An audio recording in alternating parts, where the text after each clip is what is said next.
ఒక 30-40 మంది మామూలుగానే అడవుడు చేస్తారు, ఇంకా ఎక్కువ చేశారు. 30 మంది బౌన్సర్స్ ఏందండి. ఈ రోజు అక్కడ చనిపోయిందని చెప్పాడు, బయటికి తీసుకొచ్చాడు. Is in the theatre. ACP చెప్పాడు, ఏసీపీ అంటే డిఎస్పీ, జిల్లాలో డిఎస్పీ అంటారు. చివరకు డిఎస్పీ పోయి బయటకు పట్టుకొని వచ్చిన పరిస్థితి వచ్చింది. డిసిపి అంటే ఐపీఎస్ ఉంటారు, ఐపీఎస్ కన్ఫామ్ ఉంటారు. సో నీవేదైతుందో నాకు తెల్లారే తెలిసింది అంటున్నావు, కనీసం అడ్జస్ట్నవా? ఈ రోజు సినీ పరిశ్రమ నేను ప్రతి దాంట్లో ఎనీ వ్యాపారంలో రాజకీయ నాయకుడు వ్యాపారం చేయని ఏ వ్యాపారం ఎవరు ట్యాక్స్ కట్టరు, నేను ఒప్పుకుంటా. కానీ సినీలో దోపిడి ఉన్నంత ఈ రోజు 300 కోట్లని వస్తుంది. ప్రతి పేపర్లో కోట్లాది మంది చూసిండు, పేపర్లు టీవీల్లో 3 ఏళ్ళు 300 కోట్లు. 300 కోట్లకి ఇలా డిక్లేర్ చేసిన వారు ఐటీకి రైట్. 300 కోట్లు వచ్చిందయా, 10%. ఓ 30 కోట్ల ఆ కుటుంబానికి ₹1 ఇవ్వలేదా, కనీసం చూడలేదా నువ్వు? రైట్. అది కాకుండా ఆల్రెడీ నీది ఏదైతుందో ఇంటీరియం బెయిల్, ఫుల్ బెయిల్ కాదు. ప్రెస్ కాన్ఫరెన్స్ ఎట్లా అడ్రస్ చేస్తావా? చేయకూడదు. యాక్చువల్గా ప్రెస్ కాన్ఫరెన్స్ ఎట్లా అడ్రస్ చేస్తాడు? తండ్రి చెప్తుండు నా కొడుకును బతకనిస్తారా సావనిస్తారా? ఆయన పరామర్శకు ఇంతమంది పోవడం ఎందుకండి? ఏమి తప్పు చేసిండు? ఈజే దోషి. అతను ఏదైతుందో ఒక నిందితుడు ప్రూఫ్ కాలే, but is accused number 11.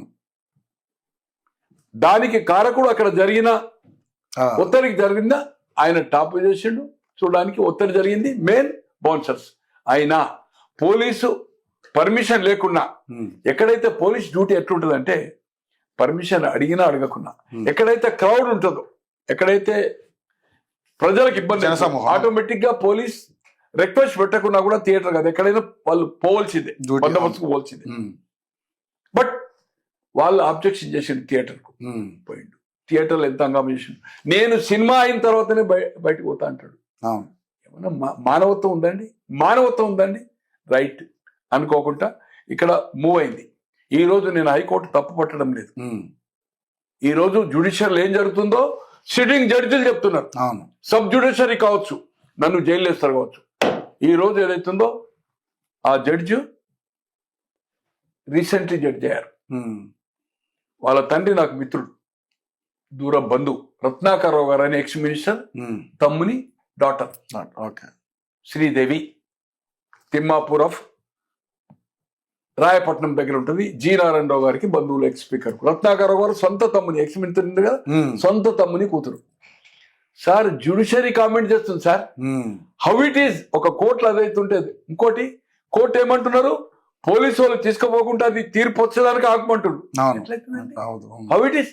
Once ఇక్కడ అయిన తర్వాత అక్కడ ఏం జరుగుతుంది అనేది కాదు, you should be sent to the jail. చివరకు అక్కడ పైరు చేశారు. ఏది పేపర్స్ వస్తున్నాయి, గిప్పర్స్ వస్తున్నాయి. చివరకు టైం అయింది సార్. మేము జైలు జీవితం అనుభవించినాం. బట్ తెలంగాణ ఉద్యమంలో, మొదటి ఉద్యమంలో తెలంగాణ, ప్రత్యేక తెలంగాణలో వరంగల్, నిజామాబాద్. రెండో ఉద్యమం జయ ఆంధ్ర జయ తెలంగాణ, రాష్ట్రపతి పరిపాలన అయింది. ఆంధ్రులు కూడా ముల్కీ నిబంధనలకు తెలంగాణకు చెల్లుతాయని సుప్రీంకోర్టు తీర్పిచ్చినప్పుడు ప్రెసిడెంట్ ఆంధ్రలో 10 మంది రాజీనామా ఇచ్చింది. మీసాలు అరెస్ట్ అయ్యి మేము రాజమండ్రిలో ఉన్నాం. 6 తర్వాత there is no question sir, after 6 timing అనేది. సో అటువంటిది ఏదైతుందో నువ్వు 9-10 దానికా నిన్ను వదిలిపెట్టమంటే, ఏది ఏమైనా ఈ రోజు ఇది రాజకీయాలకు సంబంధం లేదు. కానీ దీన్ని రాజకీయ రంగు పులుపుతున్నారు. పులుపుతే సార్, ఆయనది 1 year ప్రోగ్రామ్ ఆజ్ తక్ ఏదైతుందో ఒక ఇంటర్వ్యూ పెట్టారు. ఈ సంఘటన ఈయన ఢిల్లీలో ముఖ్యమంత్రి గారు ఉన్నప్పుడు జరిగింది. అనుకోని సంఘటన జరిగినప్పుడు అక్కడ ప్రశ్న రాజత్ శర్మ ఎవరు వేసినప్పుడు, ఇది ఆజ్ తక్ ఫేమస్ కదా, ఆ 1 year కంప్లీషన్ దాని మీద వేసినప్పుడు అవుతుందో నేను చెప్పింది. అరే సినిమా వాళ్ళు కానీ ఎవరు కానీ చట్టానికి ఎవరు అతీతులు కాదు. ఇంకోటి ఆయన ఏం చెప్పాడు, హౌస్లో కానీ దీని కానీ, అరే ఒక జైలుకు వచ్చిండు. అసలు చనిపోయిన కుటుంబాన్ని కానీ అన్కాన్షియస్ గా ఉన్నాడు వాళ్ళ కుమారుడు, ఎవరక్కడికి పరామర్శించలేదు. అరవింద్ ఇంటికి ఇంతమంది పోవడానికి కారణం ఏంటి, ఏం జరిగిందని, ఎందుకు పరామర్శకపోతున్నారు? It is. ఇంకోటి పబ్లిక్ లో సారియాల ముఖ్యమంత్రులు జైలుకు పోయింది కదా సార్, చౌతాల పోయింది కదా, లల్లు పోయింది కదా, జయలలిత పోయింది కదా, రేవంత్ రెడ్డి మన జగన్మోహన్ రెడ్డి గారికి వీళ్ళు ఇచ్చిపెట్టండి. చిదంబరం పోయింది కదా, అవును చెప్పు. షా పోయింది కదా, కల్మాడి పోయింది కదా, మా జార్ఖండ్ సీఎం పోయింది కదా, అంతకంటే తీసి మార్కాను ఆయన. ఈ రోజు ఏదైతుందో ఎందుకండి అంత అట్ట 300 కోట్లు తీసుకొని ట్యాక్స్ ఎగవేస్తూ, ఇంకోటి వెరీ ఇంపార్టెంట్, 2009లో పిఆర్పి పెట్టాడు చిరంజీవి గారు. పెట్టిన తర్వాత అతను రాజశేఖర రెడ్డి గారి ప్రభుత్వాన్ని, రాజశేఖర అవినీతి అని క్రిటిసైజ్ చేస్తా ఉన్నాడు కొన్ని సభలు. నేను ఇమీడియట్ ఇన్ఫర్మేషన్ యాక్ట్లు పెట్టాను ఇక్కడ మన పిక్చర్ అవుతుంది కదా, మహావీర్ హాస్పిటల్ ముంగట ఆయన కట్టారు. ఇక్కడ అకౌంట్ లేదండి. 2009 వరకు అకౌంట్ ఆయన ఐటీ అకౌంట్ లేదు. ఎక్కడ ఉంటుండు? హైదరాబాద్ లో. సినిమాలు ఎక్కడ ఆడుతున్నాయి? మాక్సిమం కలెక్షన్ ఆంధ్రప్రదేశ్, ఉమ్మడి రాష్ట్రం. తో నీ అకౌంట్ ఎక్కడుందా? నీ ఐటీ నుంచి నువ్వు కట్టే డబ్బులకి వెళ్ళి ఆల్మోస్ట్ సెంట్రల్ పోయినా దానికి వెళ్ళి 30% పైన స్టేట్కి వస్తాడు. నీవు మా డబ్బులతో 100 కోట్లు 1000 కోట్ల టర్న్ ఓవర్ అవుతుంది. నీ ట్యాక్స్ 100 కోట్లు కడుతున్నావు. నువ్వు కడుతున్నావు, ఎంత కడుతున్నావు, ఎంత చెప్తున్నావు. నీ ట్యాక్స్ మద్రాసులో ఎట్లుంటుందండి? ఇక్కడ లేదు. మద్రాసు అప్లై చేసిన పోయి మద్రాసులో ఏమైంది? వాళ్ళు అడిగితే నాట్ టు డిస్క్లోజ్ అని చెప్పారు.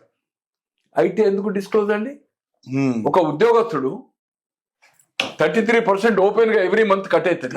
అవును, అంత డౌట్ లేదు. సో నీది ఐటీ అనేది డిఫెన్స్ కాదు కదా. అవును, అందరూ ఒకలాగా ఉంటుంది. నువ్వు ఐటీ కట్టేదైతే ఖచ్చితంగా డిస్క్లోజ్ చేయొద్దని నువ్వు ఎట్లా రాస్తావు? ఐటీ డిపార్ట్మెంట్ రాశాడు. మళ్ళీ నేను ఫర్దర్ అప్పీల్ చేయొచ్చు. ఇంత ఎలక్షన్ వచ్చింది. ఐటీ దీని మీద ఒక చర్చ, ఒక లీడింగ్ ఛానల్ పేరు చెప్పండి, 4 o'clock డిబేట్, 1 hour. రిషి రామచంద్రే ఒప్పుకున్నాడు, ఆడిటర్. దాంట్లో పిఆర్పీలో ఉండే మాజీ మంత్రి, రాజ్యసభ అతను ఏదైతుందో వాళ్ళ ఆఫీస్ ఇక్కడ ఏది 45 రోడ్లో ఉంటది కదా, గీతా ఆర్ట్స్ అట్లా. కరెక్ట్ 3:45 తయారైతుండు. అల్లు అరవింద్ గారు అడిగింది, ఎటు పోతున్నావు రామచంద్ర అంటే, సార్ మన ఐటీది చిరంజీవి గారిది ఏదో డిబేట్ ఉంది, గోనె ప్రకాష్ రావు గారు ఏదో ఇచ్చినట్టు కూడా. అరే పోయి ఏదైతుందో మొత్తం పేగులు ఇస్తాడు నీది గోనె ప్రకాష్ రావు. మన ఐటీ ఏదైతుందో హైదరాబాద్ లో లేదు. మా బావగారి ఐటీ ఏదైతుందో మద్రాసు. మన పని ఖతం అయిపోతుంది. డిబేట్ కి రాలేదండి, స్విచ్ ఆఫ్ అండి.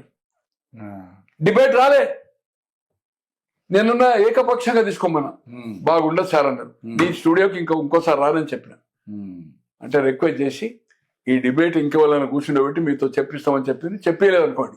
అంటే ఈ విధంగా 300 కోట్లు అన్ని పేపర్లో, అన్ని టీవీల్లో, అన్ని సోషల్ మీడియాలో వస్తుంది. కమాండ్ రేపు నేను అప్లై చేస్తున్నా.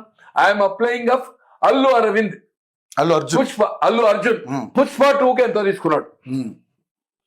దమ్ము కాలేజా ఉంటే ఈ రోజు అల్లు అర్జున్ గారు కానీ, అల్లు అరవింద్ గారు కానీ ఒక నీతి నిజాయితీ గలవానిగా, మాజీ ఎమ్మెల్యేగా, మాజీ అట్టి చైర్మన్ గా చిత్తశుద్ధితో రాజకీయ నాయకులు దొంగల మీద పిక్చర్ తీస్తున్నారు. మీరు చేసే పని ఏందే?